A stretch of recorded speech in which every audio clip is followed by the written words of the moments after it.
That's on the grain side. But now let's talk about the livestock aspect.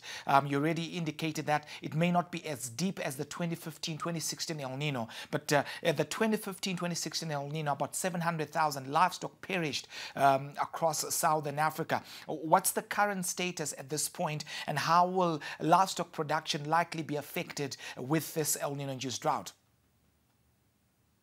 I think for the livestock industry, the impact this time around is somewhat better because the drought started to intensify in February all the way through March. But we know, for example, that over the past few weeks, certain regions of Zimbabwe have received higher rainfall, certain regions of South Africa have received higher rainfall. We see the same also around Zambia and Malawi, which means then that for the grazing felt, there is some bit of an improvement. So the livestock farmers could do well. Either you are on goats, you are on cattle, you are on sheep, you will do reasonably better. And in fact, these late rains are so important because we are going now to our winter season. So getting into the winter season with a somewhat improved grazing felt and forestry, it's something that is going to assist. Where we see a lot of pressure is primarily on white maize, because even in my home country in South Africa, all of the other commodities, either it's fruit or it's vegetables, they are under irrigation. And I mean, you can talk to citrus farmers in Zimbabwe today, you realize that those that are there, they have a lot of irrigation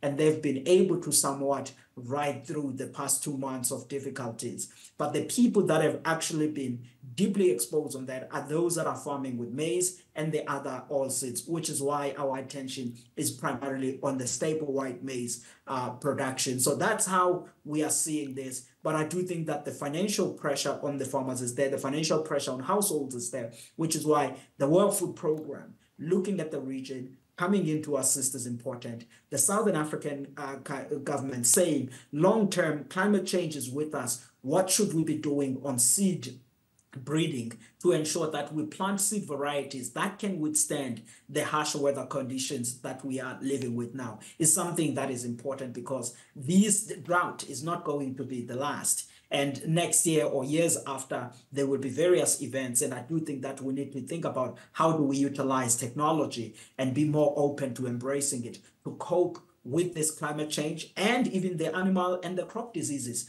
that in off season we experience. Wandile Sihlobo, the Chief Economist for the Agricultural Business Chamber of South Africa. Wandile, thank you for joining us on The Mint. Looking forward to having more conversations with you.